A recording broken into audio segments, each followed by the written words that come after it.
Dalilnya Nabi sallallahu alaihi wasallam menyebutkan di hadis yang sahih fi sahihain, sahih Bukhari dan Imam Muslim.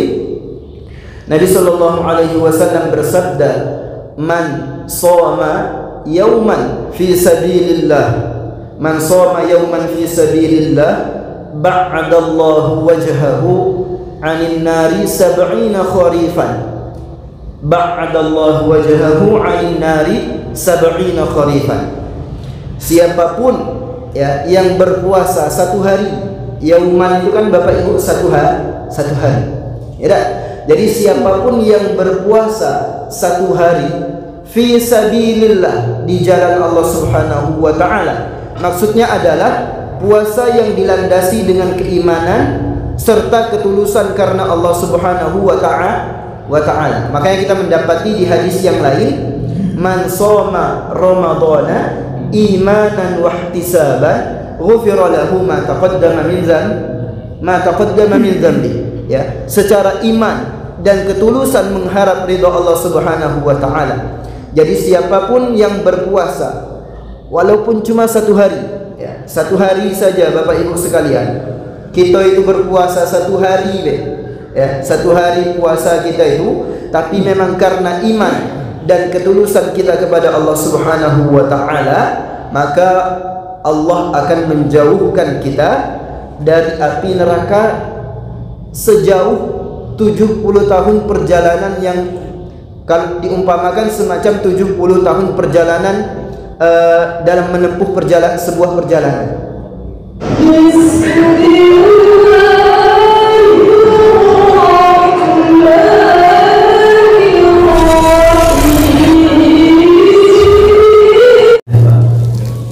Assalamualaikum warahmatullahi wabarakatuh. Waalaikumsalam warahmatullahi wabarakatuh. Bismillahirrahmanirrahim. Alhamdulillahi rabbil alamin. Wassalatu wassalamu al-atamani al-akmalani ala sayyidil mursalin nabiyyina Muhammadin wa ala alihi wa sahbihi wa man ihtada bihadihi wastanna bi sunnatihi ila yaumiddin. Amma ba'du. قال الله تعالى في كتابه الكريم يا أيها الذين آمنوا اتقوا الله حق تقاته ولا تموتن إلا وأنتم مسلمون صدق الله العظيم. Yang kami muliakan atau yang kami hormati Bapak Ketua RW ya, di RT RW 01 ya, seluruh Bapak atau Ibu ya, pejabat ataupun perangkat desa di RW Lurah ini, Kelurahan Condong, kemudian Bapak Ibu para jamaah sekalian yang kami muliakan, semoga kita semua selalu diberkahi dan dirahmati oleh Allah Subhanahu wa taala. Amin ya rabbal alamin. Jadi Bapak Ibu yang kami hormati, Bapak Ibu yang kami muliakan, insyaallah pada kesempatan malam ini setelah maghrib ini, nampaknya saya yang diberikan amanah untuk mengisi pengajian kita atau pengajian rutin kita di setiap malam Kamis. Jadi sebelum saya memulai, Bapak Ibu sekalian, saya ingin memperkenalkan diri terlebih dahulu supaya barangkali nanti kita bisa ke depannya lebih akrab dalam menjalin tali silaturahim dan lain sebagainya.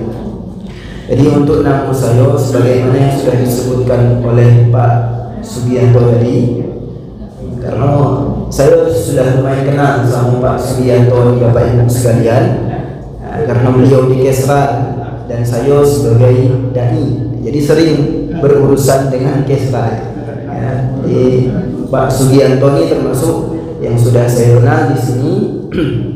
Jadi untuk nama saya sebagaimana yang disebutkan oleh Pak Sugianto tadi, nama saya Zulham Effendi. Saya aslinya di Mersab, cuma tinggal di Budian Jumbo lah Bapak Ibu sekalian. Saya tinggal di Pondok Pesantren Zulhijjah ya, Pondok Ustaz Perlindung Hasibuan. Alhamdulillah saya juga termasuk yang diberikan kesempatan untuk bisa mengajar di pondok pesantren Zulhijjah tersebut. Jadi kalau di Mulia ini biasanya saya tinggal di situlah. Cuma karena sekarang ini sudah libur, pondok pesantren Zulhijjah sudah libur kan, mau menyambut bulan suci Ramadan.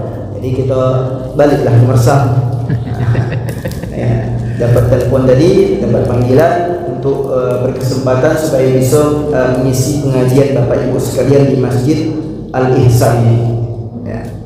Sebelumnya kami mohon izin terhadap Bapak Ibu sekalian.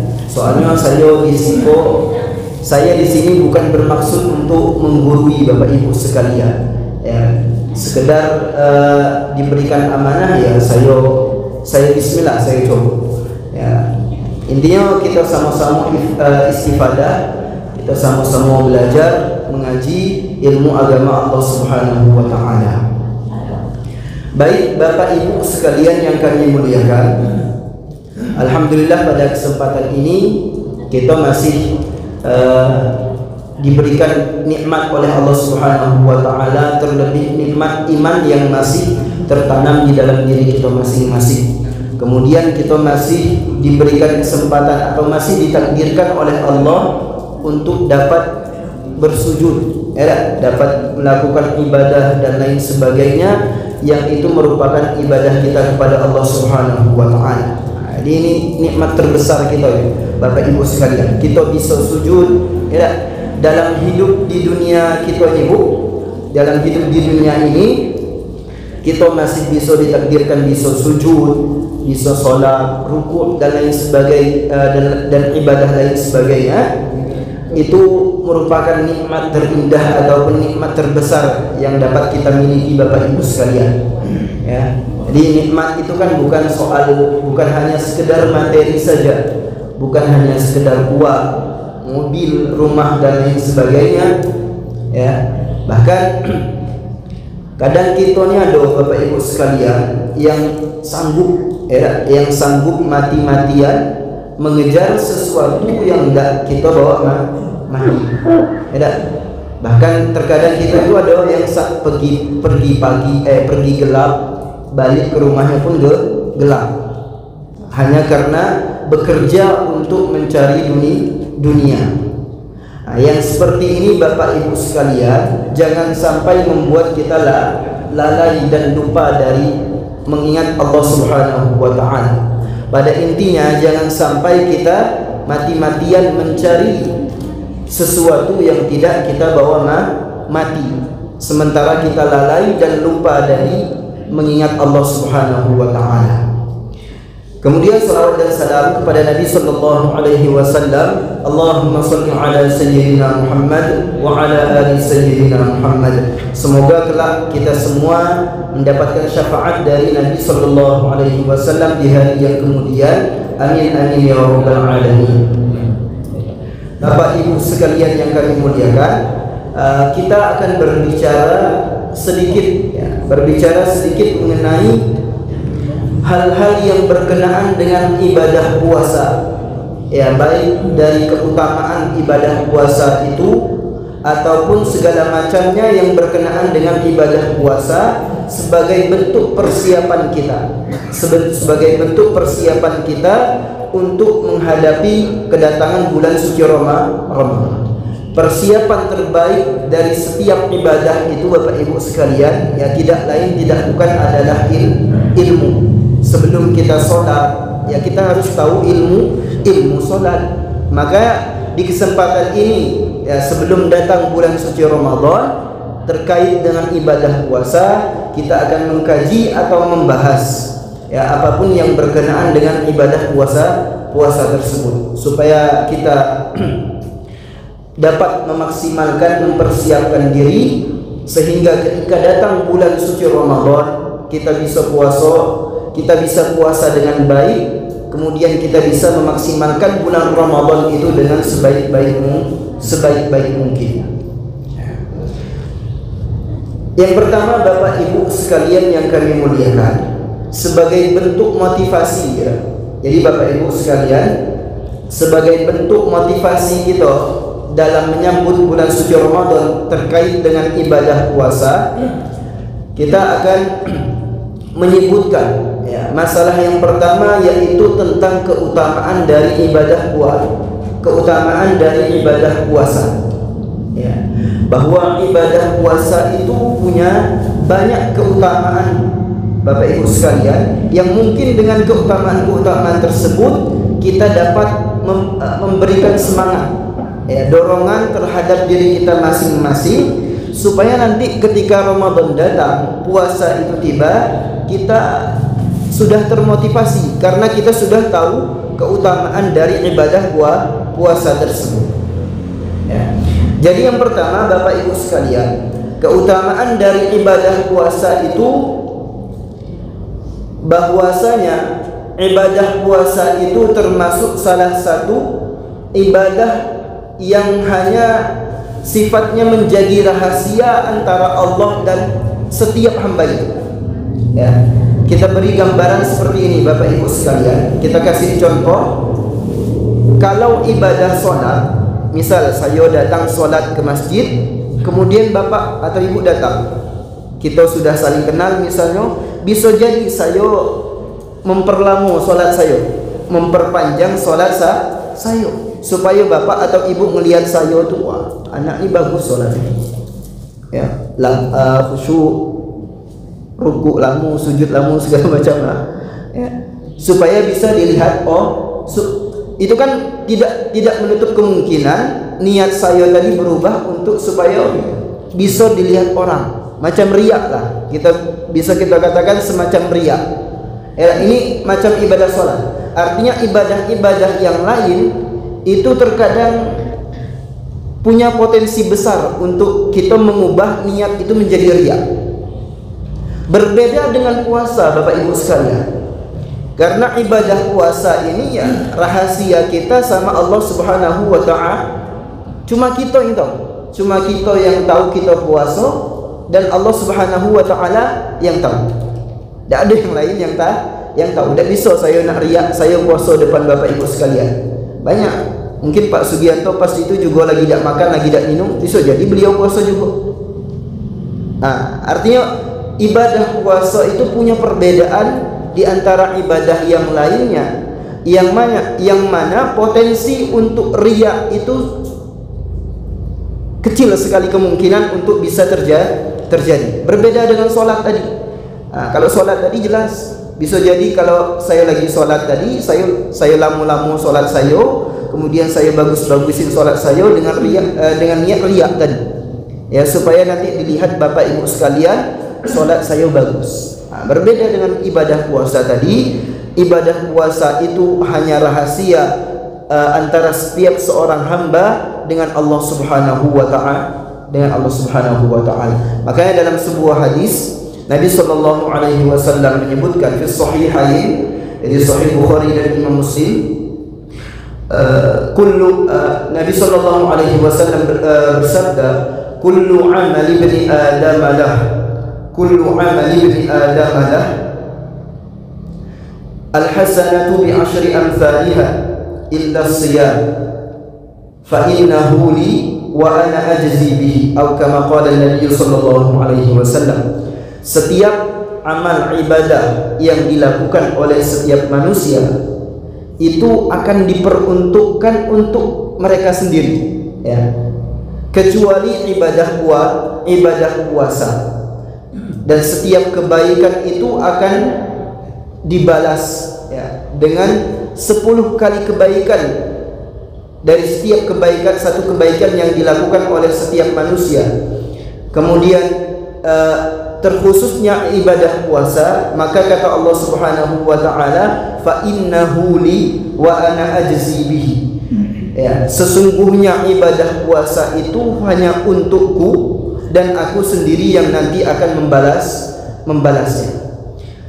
Dari hadis tersebut para ulama menyebutkan bahwasanya, ya, termasuk ciri khas atau perbedaan ibadah puasa dengan ibadah yang lainnya itu bahwa ibadah puasa menyimpan atau hanya menjadi rahasia dari setiap hamba terhadap Tuhannya, sehingga ya ketika kita puasa itu memang tulus, ikhlas dari kita masing-masing, tanpa kecil sekali kemungkinan untuk kita itu mau riya atau mau pamer dan lain sebagainya. Karena ya hanya Allah yang tahu. Kita dalam kamar yang gelap sekalipun, cuma Allah tetap tahu, walaupun orang lain tidak tahu. Karena kalau semacam solat tadi, semacam solat itu kan punya gerakan, tak? Bapak Ibu sekalian, ada ruku, ada sujud. Orang tahu kalau kita lagi solat.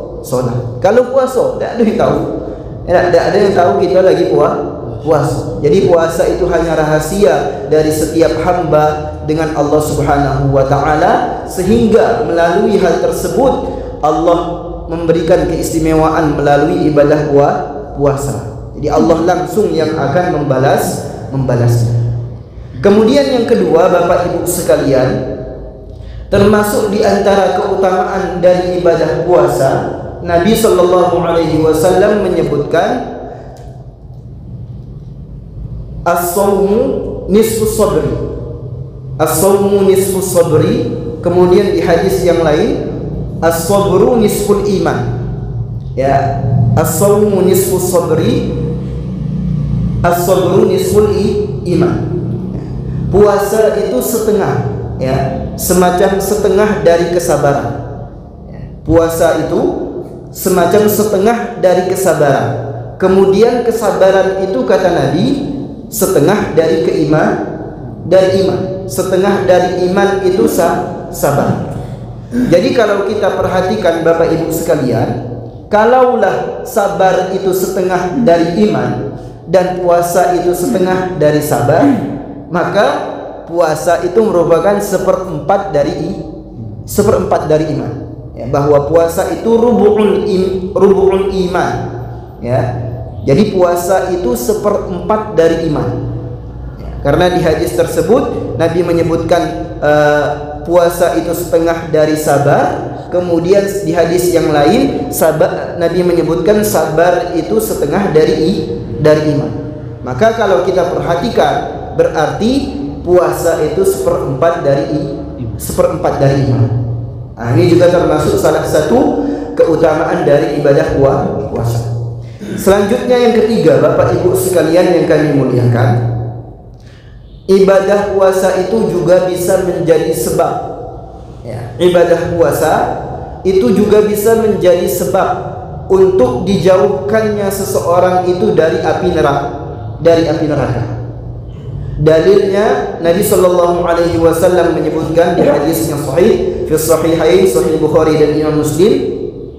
Nabi sallallahu alaihi wasallam bersabda, "Man shoma yawman fi sabilillah, man shoma yawman fi sabilillah, ba'adallahu wajhahu 'anil nari 70 kharifan."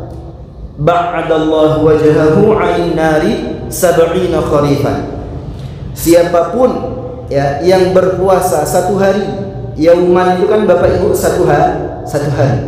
Ya, jadi siapapun yang berpuasa satu hari fi sabilillah, di jalan Allah Subhanahu wa Ta'ala, maksudnya adalah puasa yang dilandasi dengan keimanan serta ketulusan karena Allah Subhanahu wa Ta'ala. Makanya kita mendapati di hadis yang lain, man shoma ramadhana imanan wa ihtisaban ghufira lahu ma taqaddama min dzambi.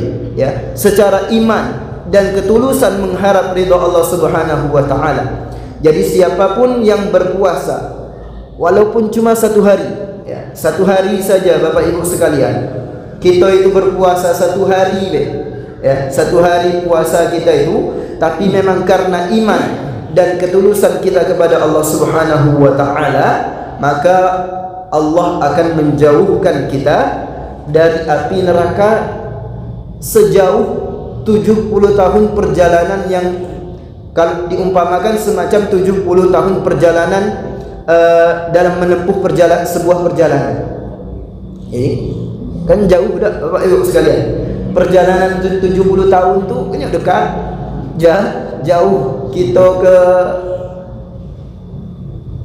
Mekah misalnya pun, ke kota Mekah, ke Saudi sana, belum tentu sejauh 70 tahun. Artinya jarak itu jauh, seukuran dengan 70 tahun perjalanan lamanya yang ditempuh. Itu akan Allah jauhkan seorang hamba yang memang betul-betul mengerjakan ibadah puasa tadi. Jadi ibadah puasa itu jangan dianggap sepele, jangan dianggap sepele. Dia dapat, ibadah puasa itu dapat menjadi sebab untuk kita dapat atau bisa dijauhkan dari api neraka. Itu baru 1 hari, Pak, Bapak Ibu sekalian, baru satu hari. Bagaimana dengan kita yang puasa di bulan Ramadan itu sebanyak 30 hari. 1 hari 70 tahun, berarti kalau 30 hari dikali 70 tahun. Dah jauh, betapa jauhnya jarak seorang hamba yang memang mempunyai kebiasaan puasa dengan betul, mendekatkan dirinya kepada Allah Subhanahu wa taala dengan puasa tadi. Karena Bapak Ibu sekalian, kita kan tidak menutup kemungkinan terkadang ada dari kita itu macam-macam cara pendekatan dirinya kepada Allah Subhanahu wa taala. Ada di antara sebagian kita itu yang punya kebiasaan mendekatkan diri kepada Allah itu melalui sholat, sholat wajib lah, sholat sunnah dan lain sebagainya. Ada sebagian di antara kita itu yang seperti itu. Kemudian di sebagian yang lain kan tidak menutup kemungkinan mungkin ada di antara kita sebagian dari kita itu yang punya kebiasaan mendekatkan diri kepada Allah itu dengan cara puasa. Ini salah satu keutamaan dari ibadah puasa, bahwa ibadah puasa itu dapat menjauhkan orang yang berpuasa tadi dari siksa api neraka. Selanjutnya, yang terakhir, keutamaan dari ibadah puasa itu Bapak Ibu sekalian, bahwa nanti di surga Allah akan menyediakan satu pintu khusus di antara pintu-pintu surga itu untuk orang yang biasa berpuasa.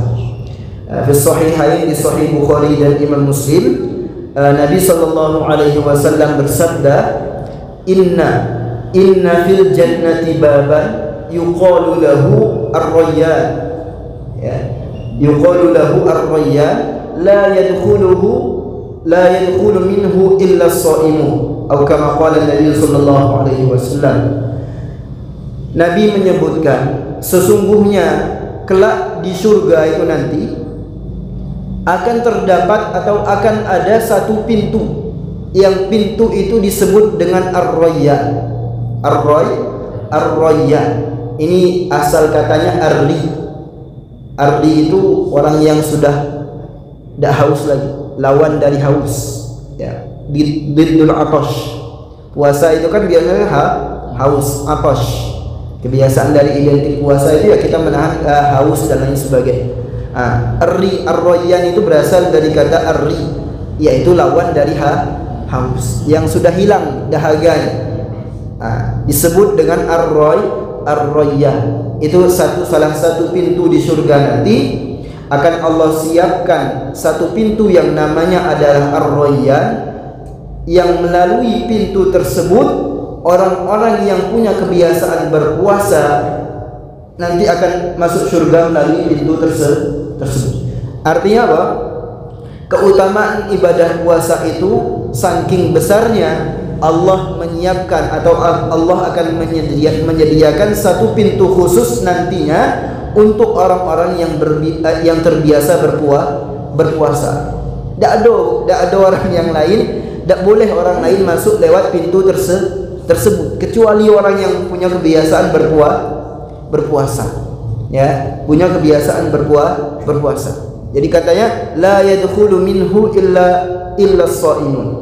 Melalui pintu tersebut tidak akan masuk ke dalam surga melalui pintu tersebut kecuali orang-orang as-shaimun, yaitu orang yang suka orang-orang yang mendekatkan atau terbiasa mendekatkan diri kepada Allah melalui ibadah puasa. Jadi betapa besar dan agung keutamaan dari ibadah puasa tersebut, ya, sampai disiapkan satu pintu khusus, ya, tidak boleh orang lain masuk melalui pintu tersebut kecuali mereka yang senang berpuasa, ya. Jadi itu Bapak Ibu sekalian. Kemudian selanjutnya ini saya mengutip sedikit, kita akan membaca dari kitab Maqasidus Shaum, ya, karya atau karangan dari Imam Al-Izz bin Abdissalam, ya, beliau itu gelarnya Sultanul Ulama. Jadi kalau di kalangan ulama itu beliau yang paling perfect lah, ibarat gitu, paling sempurna, ya, paling perfect, ya, Sultanul Ulama, ya, Al-Izz bin Abdissalam, Izzuddin Abdul Aziz bin Abdissalam As-Sulami Asy-Syafi'i. Beliau termasuk salah satu imam ulama di kalangan mazhab Syafi'i juga, Bapak Ibu sekalian. Nah, beliau itu wafat di tahun ke-660, ya, beliau itu wafat di tahun 660 Hijriah, ya, 660 Hijriah, berarti sudah hampir 1000 tahun yang lalu. Sekarang kan 1446 Hijriah. Nah, beliau wafat di tahun 660 Hijriah. Ya, hampir sama seperti Imam Nawawi. Ya, Imam Nawawi salah satu ulama di mazhab Syafi'i, kan kita mendapati ada namanya Imam An-Nawawi. Nah, ini kitabnya punya Imam Al-Izz bin Abdissalam. Nama kitabnya Maqasidus Shaum. Nama kitabnya adalah Maqasidus Shaum, ya, maksud ataupun tujuan dari puasa. Ya, lebih umumnya adalah hal-hal, ya, apapun yang itu berkenaan dengan ibadah puasa. Ya, katanya apa? Bismillahirrahmanirrahim. Qala al-muallif rahimahullahu taala, Kitabus Shaum wa fihi 'ashratu fusulin. Kitab tentang puasa dan di dalamnya terdapat 10 pasal pembahasan tentang puasa. Ya. Yang pertama, al-faslul awwalu fi wujubihi. Pasal yang pertama itu tentang pensyariatan atau pengwajiban puasa. Ya. Dalil tentang wajibnya puasa. Karena kita hidup di dunia ini, ya, Bapak Ibu sekalian, ibadah kita itu kan tentu kita punya landasan atau dalil, ya, entah itu Al-Quran ataupun hadis dan lain sebagainya. Yang pertama, qala Allah Ta'ala, dalil atau landasan dari kewajiban puasa tadi. Qala Allah Ta'ala wa azza wa jalla, ya ayyuhalladzina amanu kutiba alaikumus shiyam kama kutiba 'alal ladzina min qablikum la'allakum tattaqun. Ini yang biasa kita dapati dalam surah Al-Baqarah. Allah Subhanahu wa taala menyebutkan, wahai orang-orang yang beriman, kutiba. Kutiba itu maknanya sama semacam furido, yaitu diwajibkan. Dia termasuk, kalau dalam ilmu bahasa Arab, gramatikal ilmu bahasa Arab, dia termasuk yang madalla 'alal wujubi bimadatihi, ya, kalimat yang menunjukkan tentang suatu kewajiban, tapi tidak berdasarkan tunjukan sebuah kata tersebut, ya. Karena untuk tunjukkan kewajiban, Bapak Ibu sekalian, dalam ilmu bahasa Arab itu ada dua. Ada yang madalla 'alal wujubi bi sighatihi, semacam fi'il amar, ya, semacam fi'il amar, misalnya kul, ya, kul, makan. Nah, itu kan menunjukkan sebuah perintah melalui tunjukkan sebuah kata atau lafaznya, ya.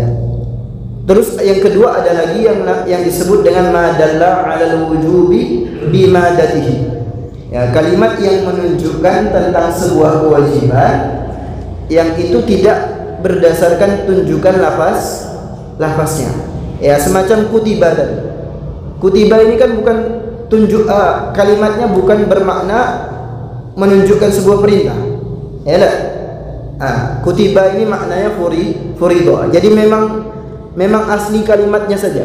Memang asli dari kalimat itu yang menandakan itu sebuah kewajiban. Macam kutiba, furido atau aujaba dan lain sebagainya. Itu yang memang asli makna kalimatnya adalah menunjukkan sebuah kewajiban. Berbeda dengan yang tadi. Ya, seperti itu. Jadi diwajibkan kepada kamu wahai orang-orang yang beriman, yaitu untuk melaksanakan ibadah puasa. Kama kutiba 'alal ladzina min qablikum, sebagaimana diwajibkan kepada orang-orang yang sebelum kamu. Di sini kita mendapati adanya perserupaan Bapak Ibu sekalian. Allah menyebutkan sebagaimana ibadah puasa itu sudah diwajibkan terhadap orang-orang sebelum kamu, artinya sebelum umat Nabi Sallallahu Alaihi Wasallam. Jadi dari sini kita mendapati pelajaran bahwa puasa itu, Bapak Ibu, itu bukan kita umat Islam yang pernah melakukan puasa. Dia juga termasuk syariat umat terdahulu. Ya. Makanya di sini Allah menyebutkan kama kutiba 'alal ladzina min qablikum. Ya. Tasbih penyerupaan dalam ayat ini kata para ulama yaqa'u fi aslil fardiyah. Ya. La fil kaifiyah. Jadi penyerupaannya ya itu hanya terkait dengan dasar atau kewajiban puasa, tidak terhadap tata cara.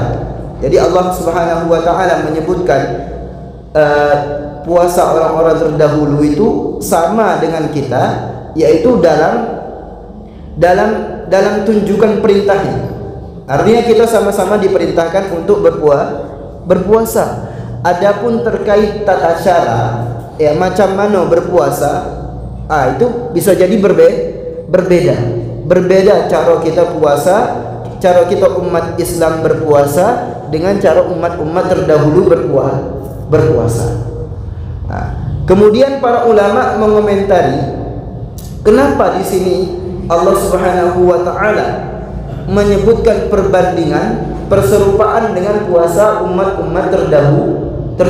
Di sini kan Allah menyebutkan wahai orang-orang yang beriman, diwajibkan kamu untuk berpuasa sebagaimana itu sudah diwajibkan terhadap orang-orang sebelum kamu. Artinya sebelum umat Nabi Sallallahu Alaihi Wasallam. Kenapa? Apa tujuannya Allah menyebutkan perserupaan tersebut? Para ulama menyebutkan atau mengomentari salah satu tujuan disebutkan perserupaan tersebut adalah untuk menyebutkan bahwa ibadah puasa itu maslahatnya itu relevan.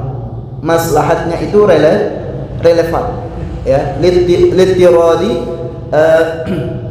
salahihi. Ya. Maslahat dari ibadah puasa itu sangat relevan. Artinya mau dari masa terdahulu sampai masa sekarang atau sampai kiamat nanti, ibadah puasa itu maslahatnya atau keuntungannya itu masih relevan. Makanya tidak dihapus. Ya, makanya ketika umat Islam datang, syariat puasa itu tetap tidak dinasakh, tidak mansuh. Dia tidak dihapus. Ya. Sementara di umat-umat sebelumnya ibadah puasa juga sudah disyariat. Berarti menunjukkan kata para ulama, ibadah puasa itu punya sebuah maslahat atau kebaikan bagi setiap orang yang melakukan ibadah puasa, dan kebaikan itu selalu relevan, cocok dengan sesuai keadaan zamannya. Kemudian selanjutnya, tujuan kenapa Allah Subhanahu wa taala menyebutkan perserupaan tadi, bahwasanya ibadah puasa itu disebutkan oleh Allah serupa dengan umat-umat sebelumnya. Tujuannya kata para ulama supaya menimbulkan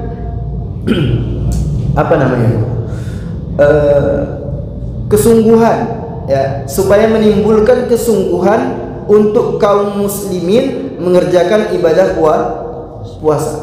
Karena kalau disebutkan, ya, kalau kita sebutkan ada orang lain yang juga melakukan sesuatu hal, otomatis kita jadi lebih semangat. Kita pasti mau membandingkan, ya, mau main elok-elokan lah, mana elok puasa kita dengan puasa dia, semacam itulah, ya.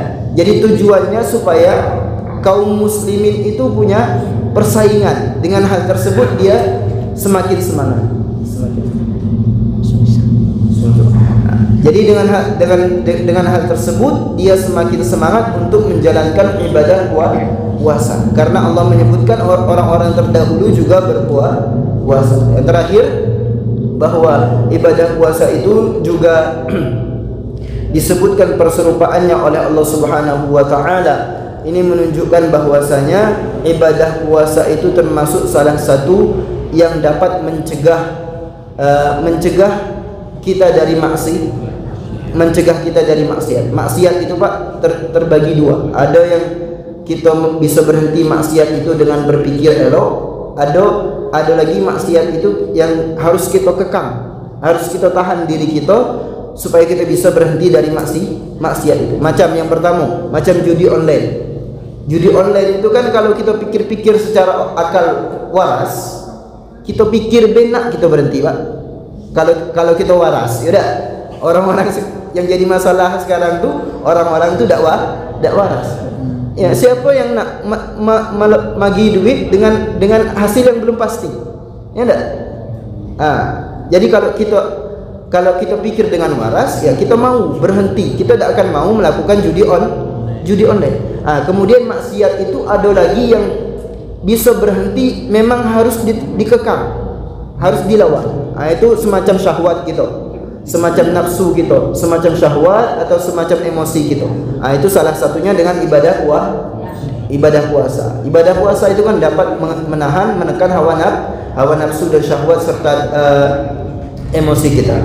Jadi mungkin itu Bapak Ibu sekalian yang kami hormati. Demikianlah mungkin yang dapat kami sampaikan pada kesempatan ini. Kami mohon maaf yang sebesar-besarnya jika terdapat kekurangan dan kekhilafan serta dan lain sebagainya. Sekaligus kami ucapkan terima kasih yang sebanyak-banyaknya atas segala perhatian dan kerjasamanya.